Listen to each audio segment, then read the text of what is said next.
Hello student, स्वागत है आप सभी का ऑनलाइन स्टडी एकेडमी में, जहां पे हम डिस्कस कर रहे हैं रोजगार और निर्माण का। देखिए, नई सीरीज चालू हो रही है 2024 की, तो इसके लिए अलग से प्लेलिस्ट बना दी गई है। सारे वीडियोस अब आपको 2024 की प्लेलिस्ट में मिल जाएंगे। तो आज के वीडियो में हम 2 हफ्तों को कवर करेंगे, 1 से लेकर 15 जनवरी को। काफ़ी कुछ इंपॉर्टेंट है, करंट में क्या कुछ रहा है, काफ़ी सारे इंपॉर्टेंट MCQ भी है, उन्हें भी कवर करेंगे। तो मेक श्योर वीडियो में लास्ट तक जरूर बने रहिएगा और पसंद आए तो लाइक करिएगा। आइए शुरू करते हैं।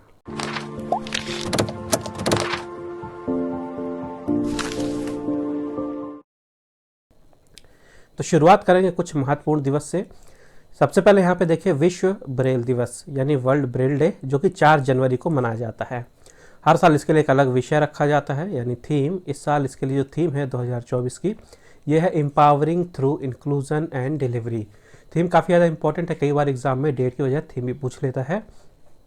तो थीम याद रखना है, empowering through inclusion and delivery. अब विश्व ब्रेल दिवस मनाया जाता है 4 जनवरी। अब 4 जनवरी की क्यों डेट चुनी गई? तो इसी दिन लुइस ब्रेल का जन्म हुआ था 4 जनवरी को। तो इनके सम्मान में, इनके जन्म दिवस को विश्व ब्रेल दिवस के रूप में मनाया जाता है।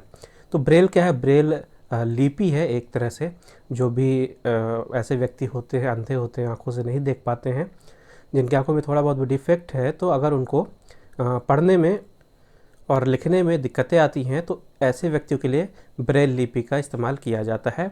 अब ये जो ब्रेल लिपि है, ये आविष्कारक है इसके लुइस ब्रेल। तो इन्हीं के नाम पे इस लिपि का नाम पड़ा और इन्हीं के जन्म दिवस को अब ब्रेल दिवस के रूप में मनाया जाता है। इसके बाद अगला दिन है प्रवासी भारतीय दिवस, यानी कि NRI डे।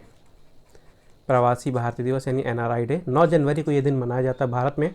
तो देखिए, कई लोग जो हैं भारत के बाहर रह रहे हैं और भारतवंशी हैं, वहाँ जाके वो सेटल हो गए हैं, लेकिन अभी भी वो भारत के लिए योगदान दे रहे हैं। तो ऐसे प्रवासी भारतीयों के लिए ये दिवस मनाया जाता है। जो भी विदेश से भारत का मान बढ़ाने वाले काम कर रहे हैं, उनके सम्मान में इस दिन की शुरुआत की गई थी। अब 9 जनवरी क्यों डेट चुनी गई? क्योंकि 9 जनवरी 1915 में महात्मा गांधी जी जो हैं, ये दक्षिण अफ्रीका से स्वदेश वापस आए थे, इसलिए 9 जनवरी तारीख चुनी गई और इस दिन प्रवासी भारतीय दिवस मनाया जाता है। फिर है राष्ट्रीय युवा दिवस, यानी कि नेशनल यूथ डे। ये कब मनाया जाता है? ये मनाया जाता है 12 जनवरी को। हर साल ये दिवस मनाया जाता है। तो जो स्वामी विवेकानंद जी हैं, इनकी जयंती के रूप में मनाया जाता है राष्ट्रीय युवा दिवस 12 जनवरी को। अब इस दिन को मनाने का पीछे एम क्या है? तो उद्देश्य ये है कि देश में जो भी युवा हैं, छात्र छात्राएं हैं, उनके अंदर स्वामी विवेकानंद के जो जीवन के विचार हैं, उनके दर्शन हैं, उनके बारे में उन्हें जागरूक किया जाए और किस तरह से उनके विचारों को जो स्टूडेंट्स हैं, आज के यूथ हैं, अपने जीवन में उसे लागू कर सकते हैं। तो इसके लिए उन्हें प्रोत्साहित किया जा सके, इस कारण से दिन की शुरुआत की गई थी। अब आगे देखते हैं चर्चा में क्या था। तो सबसे पहले यहाँ पे देखिए, केंद्रीय मंत्री हैं श्री अनुराग सिंह ठाकुर जी। इन्होंने यहाँ पे 2024 का कैलेंडर जारी किया है। तो ज़्यादा कुछ तो इम्पोर्टेंट नहीं है, लेकिन याद रखिएगा कि 2024 का कैलेंडर किसने जारी किया है? अनुराग सिंह ठाकुर जी। और जो कैलेंडर है, इसके लिए थीम रखी गई थी हमारा संकल्प विकसित भारत। ये ज़रूर याद रखिएगा, हमारा संकल्प विकसित भारत थीम आपको याद रखना है। फिर यहाँ पे लड़कियों के लिए पहला पूरी तरह से सैनिक स्कूल अभी शुरू किया गया है। कहाँ पे है? तो ये जो बालिकाओं हैं, इनके लिए पहला पूर्ण रूप से सैनिक स्कूल शुरू किया गया है। तन्विद गुरुकुलम इसका नाम है। और यह है कहाँ पे? यह है वृंदावन में। तो वृंदावन में अभी हाल ही में रक्षा मंत्री श्री राजनाथ सिंह जी ने इस स्कूल का उद्घाटन किया है। और इम्पॉर्टेंट है क्योंकि बालिकाओं के लिए पहला पूर्ण सैनिक स्कूल है। इस विद्यालय में लगभग 870 बालिका विद्यार्थियों को शिक्षा और प्रशिक्षण दिया जाएगा। फिर यहाँ पे भारतीय प्रतिस्पर्धा आयोग ने Punjab state power corporation limited द्वारा GVK पावर यानी कि गोविंदवाल साहिब लिमिटेड की 100% शेयरधारिता के प्रस्तावित अधिग्रहण को मंजूरी दे दी है। तो यहाँ पे ध्यान रखिएगा, जो GVK पावर है, इनका पूरी तरह से जो शेयर है, स्टेक है, ये किसके पास आ गया है? पंजाब स्टेट पावर कॉरपोरेशन के पास। अब आगे यहाँ पे देखते हैं अप्रैल और दिसंबर 2023 की अवधि दी गई है, तो अप्रैल से दिसंबर 2023 की अवधि के दौरान यहाँ पे भारत में जो सकल जीएसटी संग्रह है, इस वर्ष इसमें 12% की मजबूत वृद्धि देखी गई है। ठीक है, तो इस साल अप्रैल और दिसंबर 2023 तक 14.97 लाख करोड़ रुपए तक ये जो जीएसटी संग्रह है ये पहुंच गया है। तो पिछले साल में अगर अप्रैल से दिसंबर के कंपैरिजन में बात किया जाए, मतलब कि अप्रैल से दिसंबर कब, 2022 का, तो 2023 का और 2022 का अगर कंपैरिजन किया जाए तो पिछले साल ये 13.40 लाख करोड़ था और इस साल 14.97 लाख करोड़ रुपए है और इसमें 12% की वृद्धि देखी गई है। फिर यहाँ पे रक्षा मंत्रालय से न्यूज़ है। रक्षा मंत्रालय ने सैन्य उपकरणों की खरीद के लिए यहाँ पे 802 करोड़ रुपए के अनुबंध पर हस्ताक्षर किए हैं। कितना अमाउंट है? 802 करोड़। सबसे पहले तो आपको अमाउंट याद रखना है। अब यहाँ पे देखिए, बोगी ओपन मिलिट्री वैगन के लिए यहाँ पे जुपिटर वैगन्स लिमिटेड के साथ 473 करोड़ रुपए और मैकेनिकल माइनफील्ड मार्किंग इक्विपमेंट की खरीद के लिए यहाँ पे BEML लिमिटेड के साथ 329 करोड़ रुपए के अनुबंध किए गए हैं। तो टोटल कितना हो गया? 802 करोड़, जिसमें 473 है जुपिटर वैगन्स के साथ और 329 करोड़ रुपए हैं BEML लिमिटेड के साथ। फिर यहाँ पे वाइस एडमिरल संजय जे सिंह हैं, इन्होंने पश्चिमी नौसेना कमान के flag officer commanding in chief का पदभार संभाला है। तो यहाँ पे ध्यान रखिएगा, वाइस एडमिरल संजय जे सिंह ये पश्चिमी नौसेना कमान के कमांडिंग इन चीफ बन गए हैं। फिर यहाँ पे फ्रांस के राष्ट्रपति हैं। फ्रांस के राष्ट्रपति कौन हैं? Emmanuel Macron. अब चर्चा में क्यों है? देखिए, हर साल 26 जनवरी यानी गणतंत्र दिवस के उपलक्ष्य में आप सभी को पता है कोई ना कोई चीफ गेस्ट होते हैं और रिसेंट में देखा गया है कि यहाँ से क्वेश्चन काफ़ी बार पूछा जा चुका है। तो 2024 में जो गणतंत्र दिवस मनाया जाएगा 26 जनवरी को, इमैनुअल मैक्रोन उसमें मुख्य अतिथि होंगे। इमैनुअल मैक्रोन फ्रांस के राष्ट्रपति हैं। ठीक है, अब इम्पॉर्टेंट है काफ़ी ज़्यादा, और एक तो ये 75वां गणतंत्र दिवस भी होगा, ये भी याद रखिएगा। अब आप लोगों के लिए यहाँ पे एक टास्क है, आप लोग के लिए एक तरह से समझ लीजिए क्विज़ का क्वेश्चन है। यहाँ पे फ्रांस के राष्ट्रपति हैं इमैनुअल मैक्रोन, ये इम्पोर्टेंट है। आपको कमेंट में फ्रांस की कैपिटल और करेंसी यानी कि राजधानी और मुद्रा आपको कमेंट बॉक्स में आंसर करके बताना है।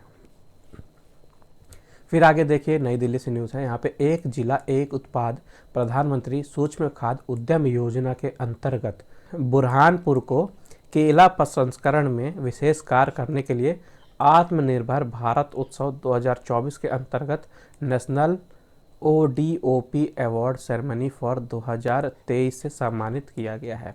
फिर से सुन लीजिए, किसे सम्मानित किया गया है? बुरहानपुर को। किस लिए? केला प्रसंस्करण के क्षेत्र में विशेष कार्य करने के लिए। कौन से उत्सव में? आत्मनिर्भर भारत उत्सव 2024 में। और अवार्ड का नाम क्या है? National ODOP award ceremony for 2023। तो ये चीज़ें याद रखनी यहाँ से आपको। आगे बढ़ते हैं, यहाँ पे चर्चा में देखते हैं और कौन है। तो देखिए, यहाँ पे है IPS नीना सिंह। IPS नीना सिंह काफ़ी ज़्यादा इम्पोर्टेंट है। क्यों? क्योंकि ये CISF की पहली महिला DG बनी हैं। ठीक है, इस पद पे पहुंचने वाली पहली महिला है। तो CISF की सबसे पहले याद रखिएगा नई DG बनी है IPS नीना सिंह, और ये पहली महिला DG होंगी, इसलिए काफ़ी ज़्यादा इम्पॉर्टेंट है इनका नाम। फिर यहाँ पे है ओरियन यान। तो हाल ही में 22 लाख किलोमीटर चांद की सैर करके वापस लौटा है। अब इम्पोर्टेंट क्या है इसमें देखिए, तो सबसे पहले ये जो ओरियन यान है ये है नासा का। ठीक है, नासा जो कि अमेरिका की स्पेस एजेंसी है। जैसे अपने भारत में इसरो है, वैसे ही अमेरिका में नासा है। तो नासा का ये एक मानव रहित यान है, ओरियन अंतरिक्ष यान। ये चंद्रमा की यात्रा पे गया था और चंद्रमा का लगभग ये 22.5 लाख किलोमीटर की यात्रा इसने पूरी की है और अभी वापस ये आया है रिसेंट में, इस कारण से ये चर्चा में रहा है। तो इसलिए इसका नाम याद रखना है। और कहाँ का यान है? नासा का, ये चीज़ याद रखनी है। फिर यहाँ पे विश्व भारती विश्वविद्यालय से न्यूज़ है। तो जो यहाँ पे वनस्पति विभाग के जो शोधार्थी है, उन्होंने एक बैक्टीरिया की खोज की है और ये ऐसा बैक्टीरिया है जो पौधों के विकास को बढ़ावा देता है, उसमें सक्षम है। और इसका नाम जो है ये रविंद्रनाथ टैगोर जी के नाम पे रखा गया है। ठीक है, तो जो बैक्टीरिया है इसका नाम याद रखिएगा, सबसे पहले इसका नाम है पेंटोइया टैगोरी। पेंटोइया टैगोरी, तो आपको नाम से समझ में आ रहा है किसके सम्मान में नाम रखा गया है, रविंद्रनाथ टैगोर जी के नाम पे इसका नाम रखा गया है। और ये एक तरह का बैक्टीरिया है और खोजा किसके द्वारा गया है, विश्व भारती विश्वविद्यालय के द्वारा। फिर यहाँ पे है जॉर्ज फोसाती। जॉर्ज फोसाती जो है ये पेरू फुटबॉल टीम के मुख्य कोच बने हैं। ठीक है, जो पेरू की टीम है फुटबॉल की राष्ट्रीय टीम, वहाँ पे इन्होंने इनका जो है नियुक्ति किया गया है मुख्य कोच के रूप में, जॉर्ज फोसाती। फिर यहाँ पे देखिए हाल ही में श्री नरेंद्र मोदी जी ने ग्वालियर में आयोजित तानसेन समारोह था। तो तानसेन समारोह कहाँ हुआ था, सबसे पहले याद रखिएगा ग्वालियर में। अब आगे देखते हैं, तो इसी समारोह के ताल दरबार कार्यक्रम में एक साथ 1282 तबला वादकों द्वारा प्रस्तुति दी गई थी, जिसके कारण ये गिनीज वर्ल्ड रिकॉर्ड में इनका नाम शामिल किया गया है। Guinness book of world record में ये नया रिकॉर्ड शामिल किया गया है। इसके लिए प्रधानमंत्री नरेंद्र मोदी जी ने, जो मध्य प्रदेश के नए मुख्यमंत्री बने हैं डॉक्टर मोहन यादव, इनको बधाई और शुभकामनाएं दी हैं। तो यहाँ से ये फैक्ट भी याद रखिएगा, मध्य प्रदेश के नए मुख्यमंत्री कौन बन गए हैं, डॉक्टर मोहन यादव। नेक्स्ट यहाँ पे देखिए केम्पेगौड़ा अंतर्राष्ट्रीय हवाई अड्डा है। तो इसका जो टर्मिनल 2 है, इस हवाई अड्डे के टर्मिनल 2 को हवाई अड्डों की श्रेणी में इंटीरियर 2023 का विश्व विशेष पुरस्कार दिया गया है। याद रखिएगा कौन सा हवाई अड्डा है, केम्पेगौड़ा अंतर्राष्ट्रीय हवाई अड्डा का टर्मिनल 2, इसको इंटीरियर 2023 का विश्व विशेष पुरस्कार दिया गया है। और इसी के लिए नरेंद्र मोदी जी ने बेंगलुरु के इस अंतर्राष्ट्रीय हवाई अड्डे को भी बधाई दी है। फिर यहाँ पे एक प्लेटफॉर्म लॉन्च किया गया है केंद्रीय स्वास्थ्य मंत्री डॉक्टर मनसुख मांडविया जी के द्वारा। इन्होंने मेडटेक मित्र, ये प्लेटफॉर्म का नाम है मेडटेक मित्र, इस प्लेटफॉर्म की शुरुआत की है। तो ये जो प्लेटफॉर्म है इसको शुरू क्यों किया गया है, तो केंद्र सरकार की जो मेडटेक इनोवेटर्स और एडवांस हेल्थ केयर सॉल्यूशन है, इनको सशक्त बनाने के लिए ये एक राजनीतिक पहल है। इस कारण से इस प्लेटफॉर्म को शुरू किया गया है। इसके बाद यहाँ पे राष्ट्रीय अपराध रिकॉर्ड ब्यूरो यानी कि NCRB,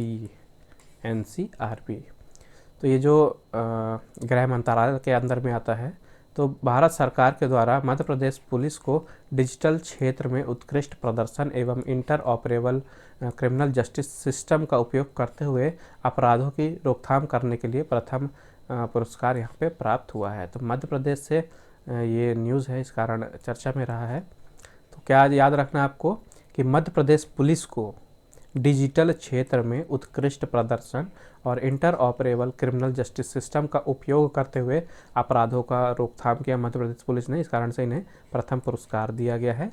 पुरस्कार दिया किसके द्वारा गया है, NCRB के द्वारा, जो कि गृह मंत्रालय के अंडर में काम करता है। फिर यहाँ पे है अनूप देशमुख। तो हाल ही में श्रीलंका के उत्तरी हिस्से की राजधानी जो है जाफना, तो यहाँ पे संपन्न हुआ था जाफना इंटरनेशनल शतरंज। तो हाल ही में अनूप देशमुख ने इस प्रतियोगिता को जीता है, तो इनका नाम चर्चा में रहा है। इसके बाद है सुकृता पॉल कुमार। सुकृता पॉल कुमार, तो ये टैगोर साहित्य पुरस्कार से सम्मानित हुई हैं। लेखिका और समीक्षक है ये। हाल ही में इनकी एक पुस्तक है salt and paper selected poems, salt and paper selected poems, ये पुस्तक का नाम है, ये जरूर याद रखिएगा। तो इसके लिए इन्हें 6वें रविंद्रनाथ टैगोर साहित्य पुरस्कार से सम्मानित किया गया है, जिसमें कि 5000 अमेरिकी डॉलर की राशि, टैगोर जी की एक प्रतिमा और एक प्रमाण पत्र दिया जाता है। तो यहाँ पे आपको प्राइस का अमाउंट याद रखना है। लेखिका है सुकृता पॉल कुमार, इनका नाम याद रखना है, और इनकी पुस्तक है salt and paper selected poems, ये भी याद रखना है। फिर यहाँ पे हैं डोनाल्ड टस्क। तो पोलैंड के नए प्रधानमंत्री बने हैं डोनाल्ड टस्क। तो याद रखना, आपको करंट में पूछ सकता है कि हाल ही में पोलैंड के नए प्रधानमंत्री कौन बने हैं, प्राइम मिनिस्टर कौन है, तो डोनाल्ड टस्क बने हैं। आगे थोड़ा और देखते हैं डिटेल में। पोलैंड के बारे में, तो पोलैंड चर्चा में रहा है तो स्टैटिक भी याद रखिएगा। देखिए पोलैंड की राजधानी है वॉर्सा, पोलैंड की राजधानी वॉर्सा। राष्ट्रपति यहाँ के आंद्रेज डूडा, प्रधानमंत्री बन गए हैं डोनाल्ड टस्क, और पोलैंड की मुद्रा है ज़्लाटी।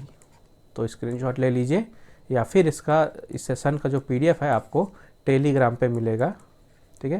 तो टेलीग्राम से आप फॉलो कर सकते हैं ऑनलाइन स्टडी अकेडमी को टेलीग्राम में, जहाँ पे आपको इसकी पीडीएफ मिल जाएगी, दूसरे इंपॉर्टेंट न्यूज़पेपर मैगजीन है उनकी पीडीएफ मिल जाएगी। सब कुछ एक प्लेस पे अवेलेबल है, करंट अफेयर, जॉब नोटिफिकेशन, वो कैप जीके, तो वहाँ पे सब कुछ मिल जाएगा, तो आप वहाँ पे ज़रूर ज्वाइन करिएगा। आगे बढ़ते हैं। फ़िलहाल यहाँ पे है सौरभ गांगुली, तो त्रिपुरा पर्यटन के ब्रांड एम्बेसडर बनाए गए हैं सौरभ गांगुली। अभी प्रेजेंट में ये बीसीसीआई यानी भारतीय क्रिकेट कंट्रोल बोर्ड के अध्यक्ष हैं, और भारतीय टीम के ये पूर्व कप्तान थे सौरभ गांगुली। हाल ही में इन्हें त्रिपुरा पर्यटन के ब्रांड एम्बेसडर के रूप में नियुक्त किया गया है। अब त्रिपुरा की बात आई है तो देखते हैं। तो जो त्रिपुरा के मुख्यमंत्री हैं ये है माणिक साहा जी, राज्यपाल हैं इंद्रसेना रेड्डी नल्लू, और राजधानी है त्रिपुरा की अगरतला।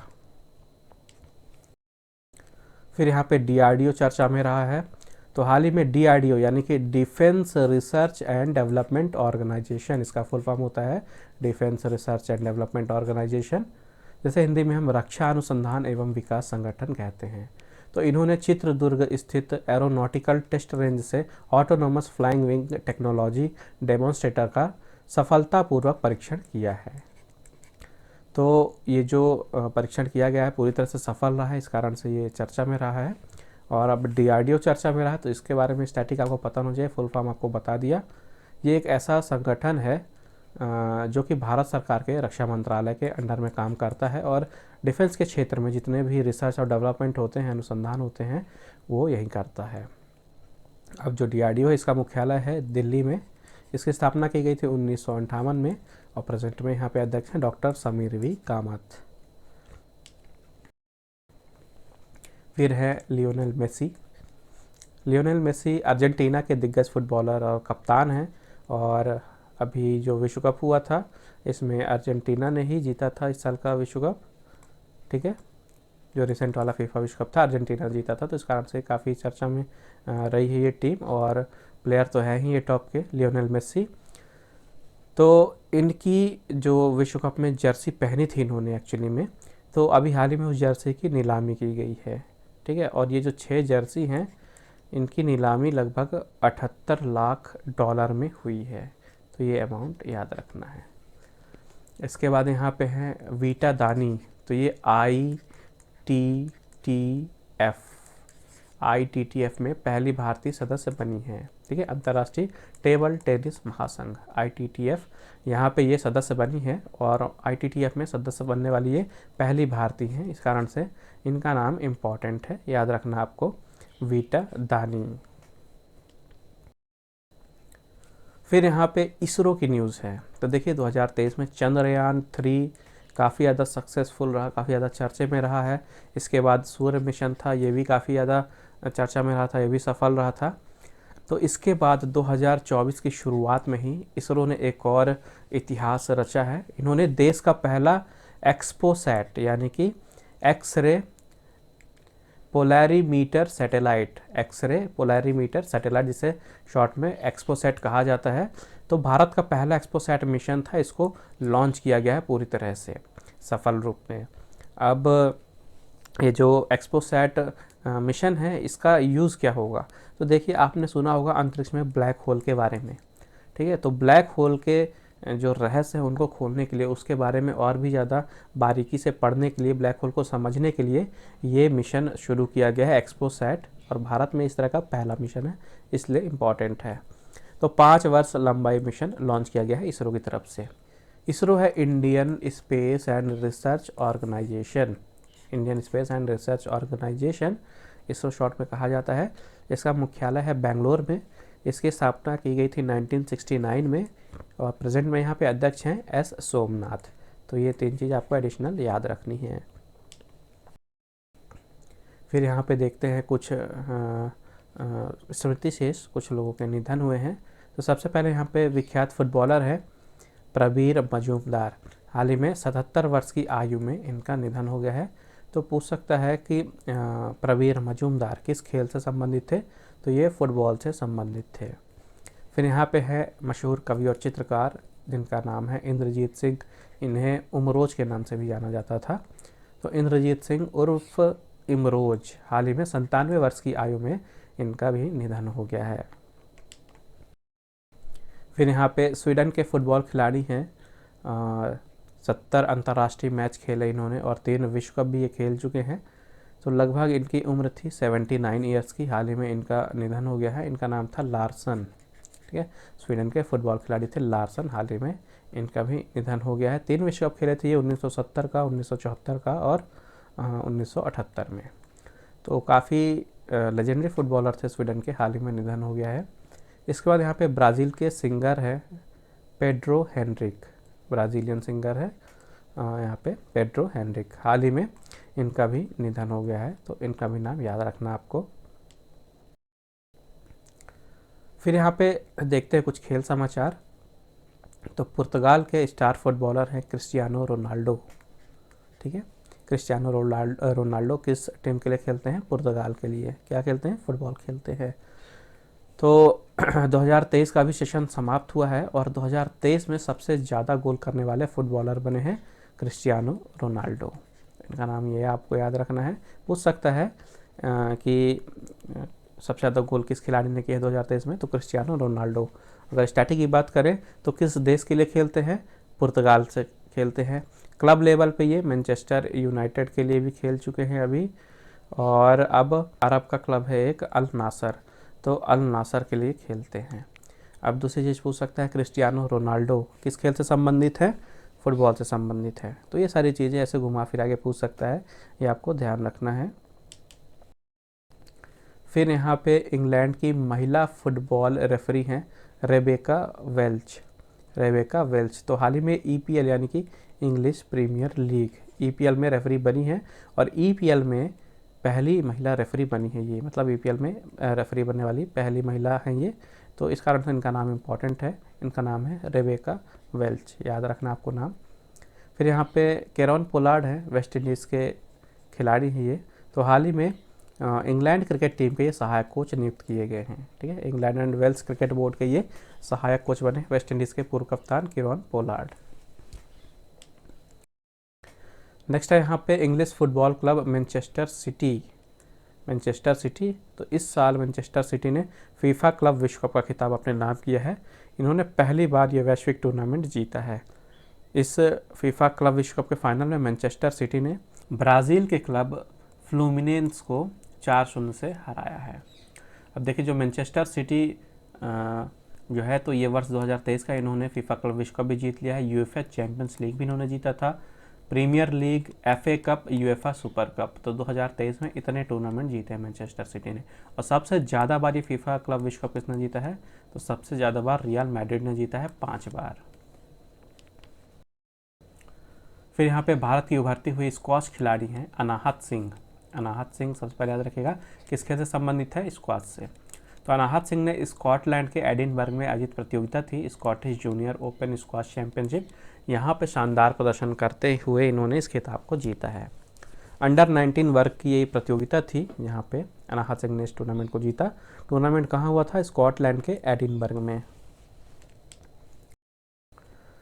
नेक्स्ट यहाँ पे ऑस्ट्रेलिया के क्रिकेटर हैं डेविड वार्नर। इन्होंने टेस्ट क्रिकेट में पहले संन्यास लिया था और टेस्ट क्रिकेट के बाद अब इन्होंने वनडे अंतर्राष्ट्रीय क्रिकेट से भी संन्यास ले लिया है। तो डेविड वार्नर किस खेल से संबंधित हैं? क्रिकेट से। किस देश के लिए खेलते थे? ऑस्ट्रेलिया से। अभी रिसेंट में इन्होंने संन्यास लिया है, तो चर्चा में रहे हैं। इसके बाद यहाँ पे केन्या की महिला एथलीट और लंबी दूरी की धाविका हैं बीट्रिस चेबेट, बीट्रिस चैबेट इनका नाम याद रखिएगा।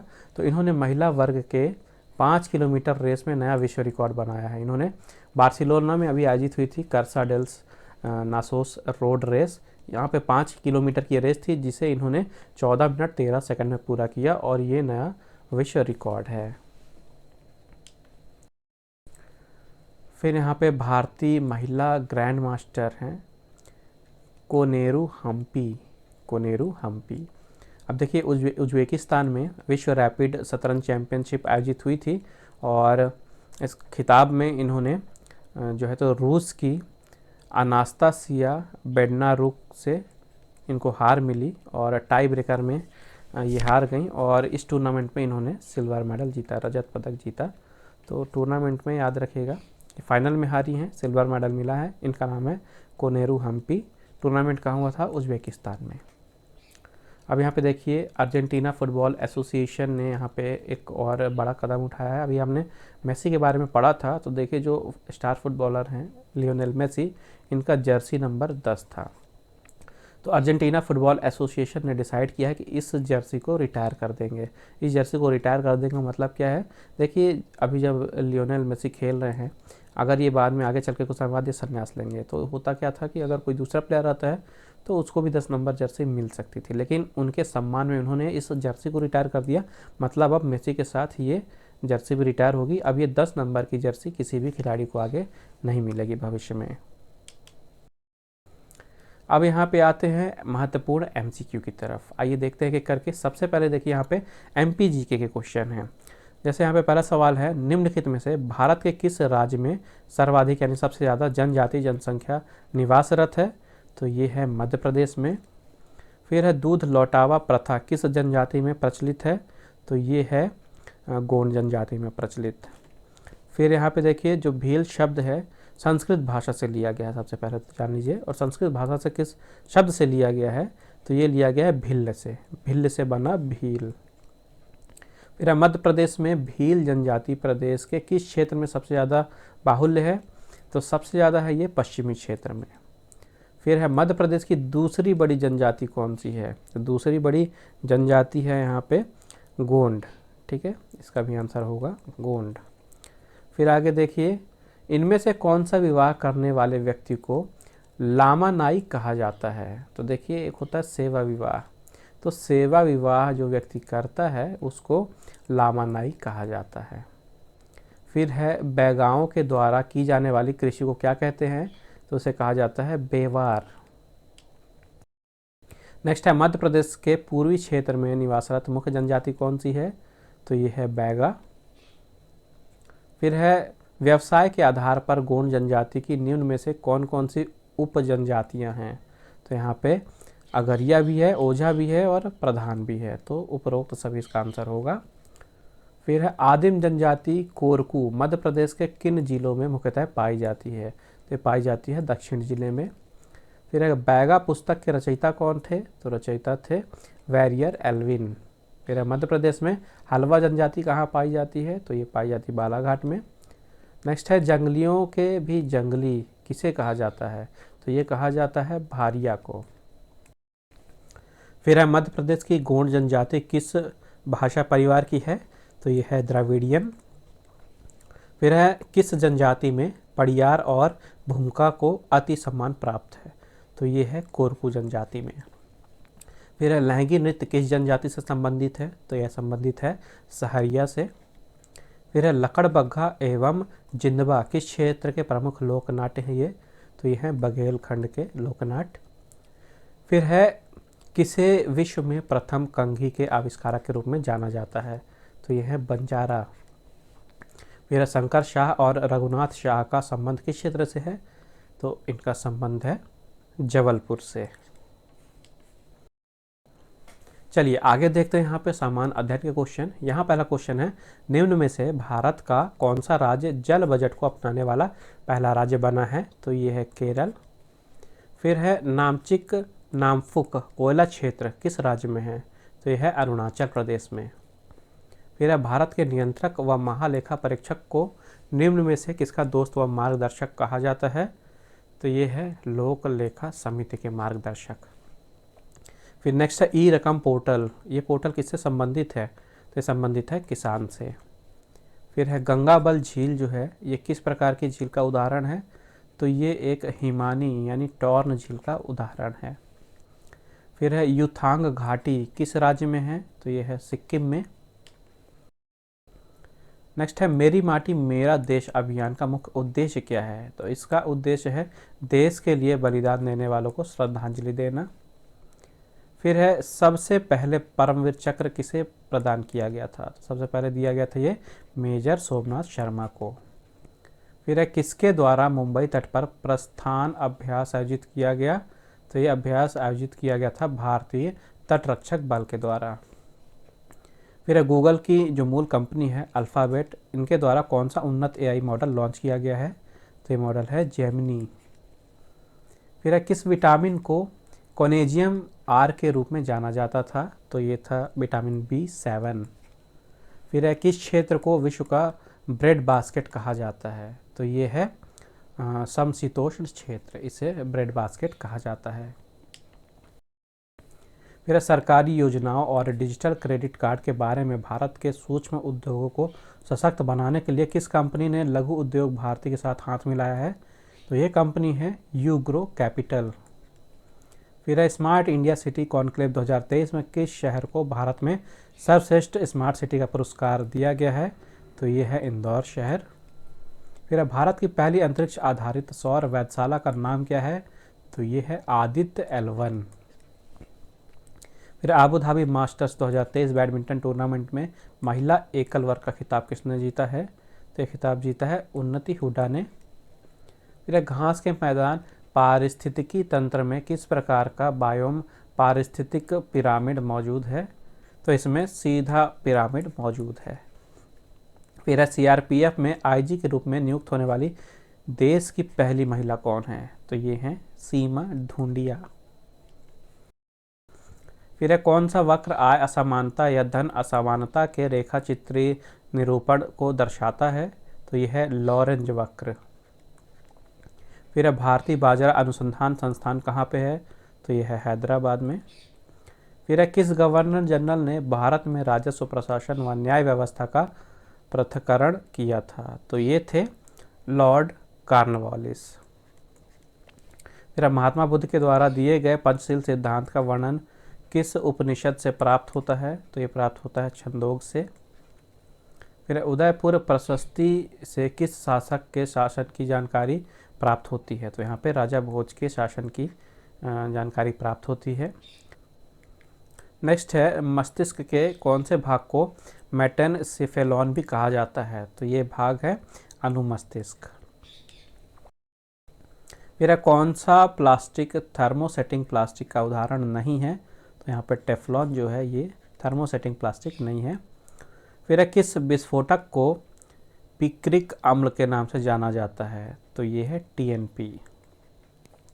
फिर है फाइलेरिया रोग के संचरण के लिए निम्न में से कौन सा कीट जिम्मेदार होता है, तो ये है मादा क्यूलेक्स।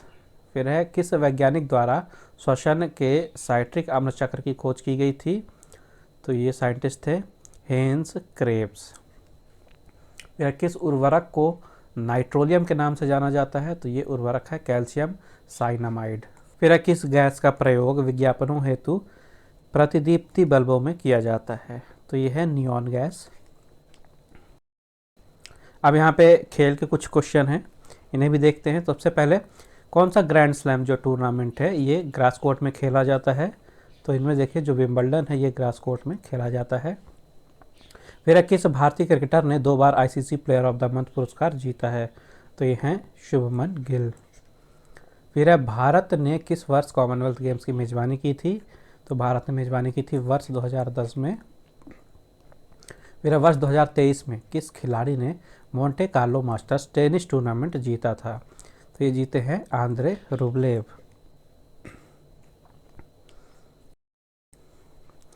आगे है यहाँ पे देखिए वर्ष 2023 में किस फुटबॉल क्लब ने यूएफा सुपर कप टूर्नामेंट जीता है, तो ये जीता है मैनचेस्टर सिटी ने। फिर 2023 में कौन सा खिलाड़ी PGA गोल्फ चैंपियनशिप का विजेता बना है, तो विजेता बने हैं यहाँ पे ब्रूक कोएप्का।